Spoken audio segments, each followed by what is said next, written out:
South Park has fallen off. Let's see how.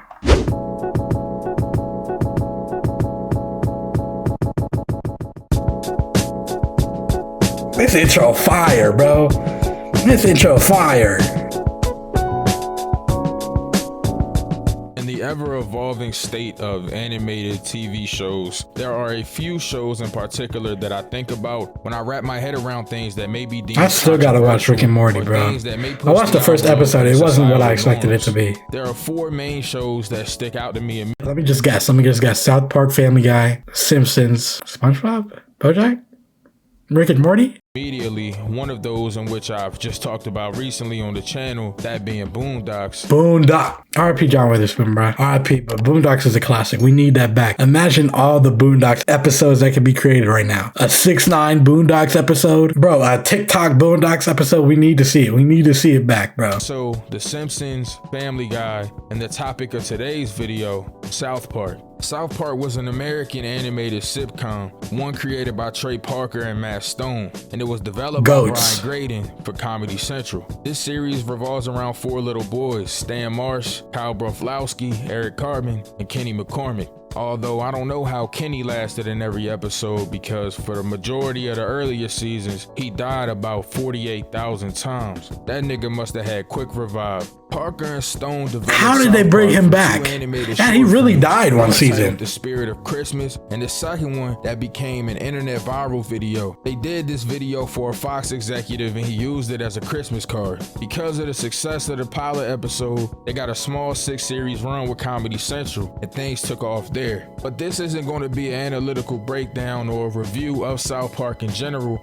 This is going to be a talk about the evolution and then inevitable downfall of what South Park used to be and what it's slowly become over the years. Do I think South Park fell off? I started watching South Park literally last year and I binged the whole show. And I never me personally, I never noticed the fall off or where it fell off. I noticed, honestly, it getting better. Like I remember from the early season, I was like, and it started getting better and better. Season 3 is when it really started to take a turn. Around season like 6 to 7 is where they started going crazy. I can say that it's not as good as it was then, but I don't know if it's like a crazy fall off. I still enjoy South Park. I like South Park a lot early on is because it puts the envelope on censorship. Censorship is something that even I face today when I make my YouTube videos. Some of you may watch me over on the Sensei channel, but I have to censor most of the things I say when I use curse words that are deemed unacceptable by those reviewing my videos over in the corporate office. Now to me, hey YouTube, hey, I love you guys. You feel me? I don't even curse really, for real. Or ass, or even as a black male, that wasn't me who said that. Be looked at and deemed unacceptable.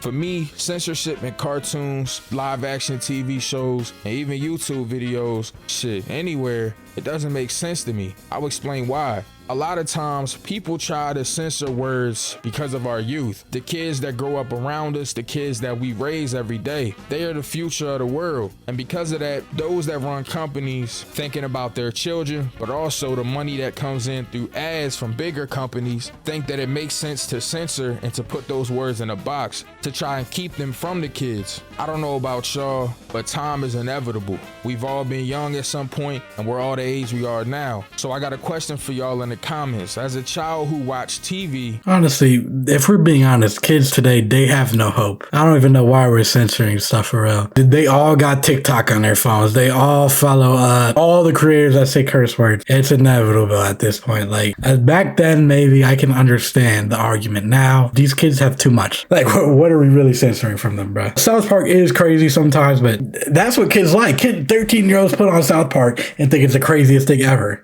Were there times that you heard a censored word and instead of thinking to yourself, oh, I shouldn't say it, you just were curious about it? You wanted to know more about the word. What word did they censor? Or why can't I say it? That's a very good point as well. Censorship makes you want to watch more. You hear a South Park episode was banned?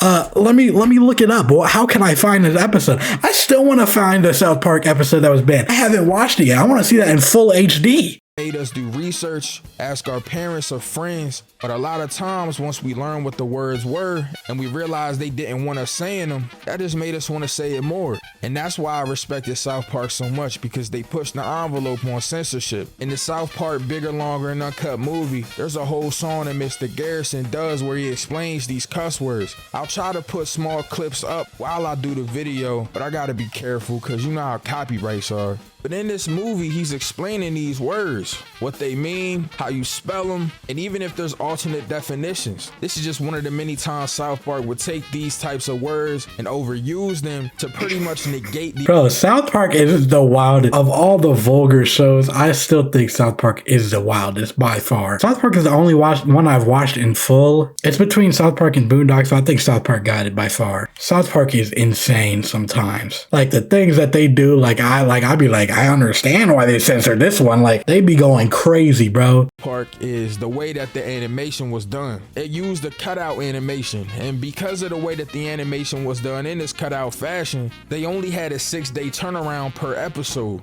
And this is why I feel like South Park revolutionized animated TV. Because of the short turnaround time due to the animation, they could be more topical. That is true. They really do. They really do take advantage of pop culture more than any show ever. And that 6-day turnaround is really insane. If you watch the documentary on that, bro, they had to write the script, record the voices, make the voices fit the characters, make the characters speak while they're doing the voice, animate everything in 6 days. The Simpsons would make a season. A whole season would take months. 6 days for one episode. Shout out to everybody who worked on that show. That's like almost unfathomable. Things that happen each week. Each episode was episodic and talked about things that were currently going on in the world. That's why we fell in love with South Park. The episodic feel that each episode gives us, even in shows like Family Guy and The Simpsons, the counterparts to South Park, it makes us feel like we're in tune with the show. These are things that are happening each week. We're living through these things. So seeing them talk about it in a comedic way, it makes us feel like we can relate to the show more, which attracts us to the show more. I hope I'm making sense to y'all. I know sometimes I can ramble a little bit, but I'm trying to be precise with how I define things and how I'm breaking it down.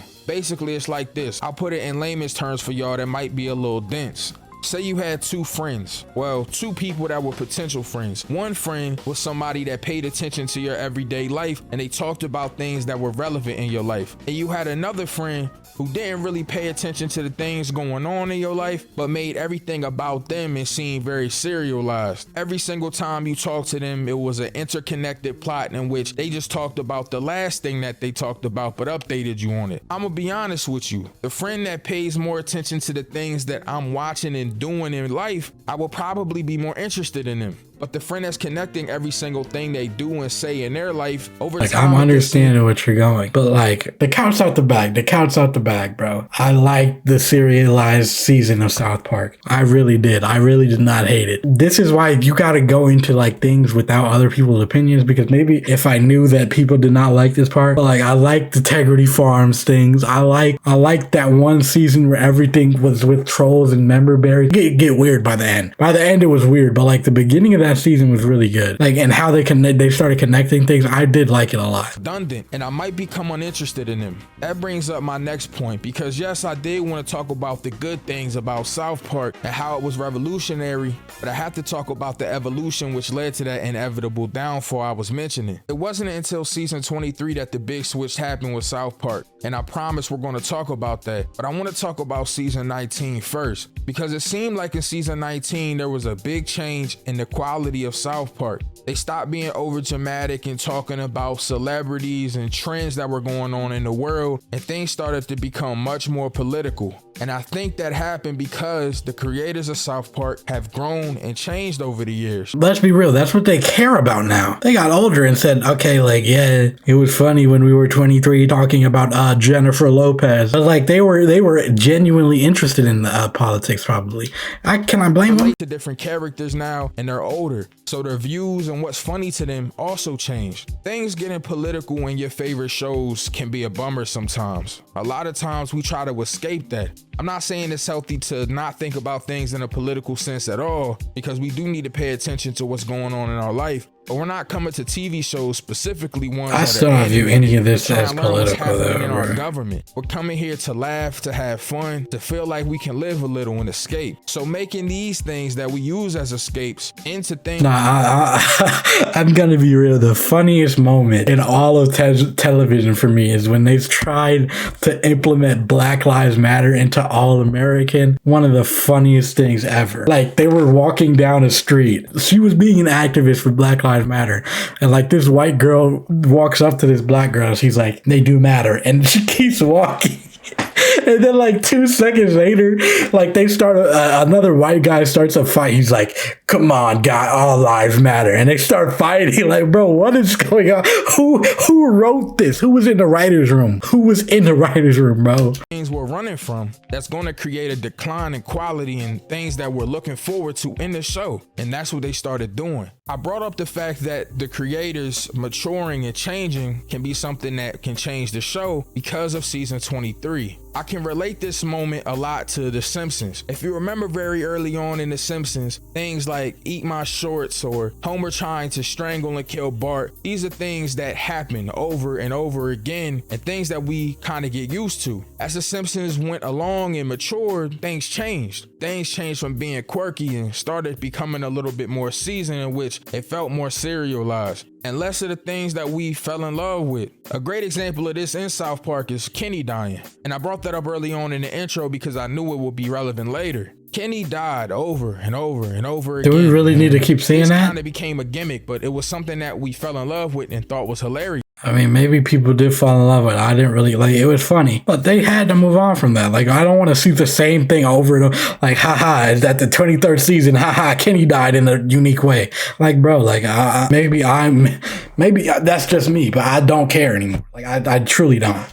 What unique way is Kenny going to die in? And how are they going to say, "You killed Kenny, you bastards"? We look forward to that. We're really going to see that 20 seasons in? Point with the movie, and they started changing away from Kenny to give some of the other boys shine. Well, this happened in season 23 again. Just like in The Simpsons, there has to be a Homer, and in South Park, it became Randy Marsh. Nah, he's might be the. But over time, the creators might be the main character now. On this. In different articles, they'll speak on Randy's character, and they'll talk about how when they got older, they started to relate with his character more. Because of this, they made him a focal point. I like it. He was my favorite character. I feel like, yeah, they kind of overdo it now, but like there was a time when Randy Marsh was really elite. When he said the N-word, that was a classic. The fighting episode, that was like one of the first times he was like really a big plot point. The Lord stuff, like they really did a good job. Even the integrity stuff, I like the integrity stuff, but I feel like recently it's like, come on, like it's kind of like Kenny dying. Like, we don't want to keep seeing that. This is when South Park died to me. It stopped being that very quirky, very episodic, very trendy show that followed everything and was a time capsule of our week, and it became a serialized show. A show that had a linear plot that was following itself. But that's a problem for a lot of people because it takes the mystique away from South Park. What made it unique and what made it special kind of started to fade away. It got so deep that they started focusing on Randy Marsh's character wholeheartedly. They even changed the intro that was the original South Park one.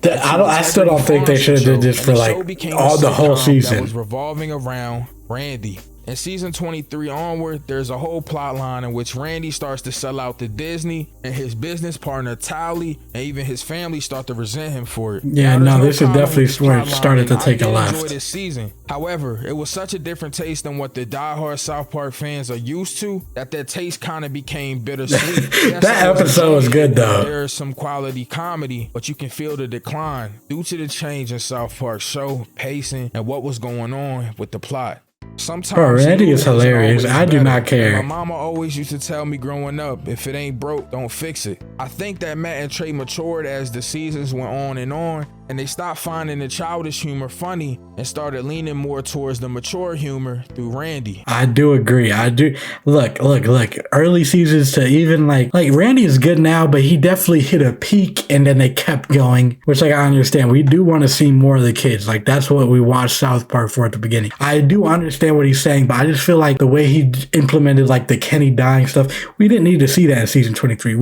But we did want to see the kids more. Like we don't want to, like it's not the Randy Marsh show. I promise you, people did not want to see that. We wanted him to be a part of the show, but not the main plot point. Maybe in some episodes, but not all of them. And like, can I really blame Matt Stone and Trey Parker for doing that? They're older. They're gonna relate to him more. But I mean, what can they do? I feel like they are eventually gonna change back. They just got they almost got $1 billion from Paramount Plus. I feel like, and the last special was more kid based. So hopefully we get to see more of the kids and less of Randy. But South Park is still one of my favorite shows ever, and it still will be. But if you enjoyed this video, here's a video just like it. I appreciate y'all for watching.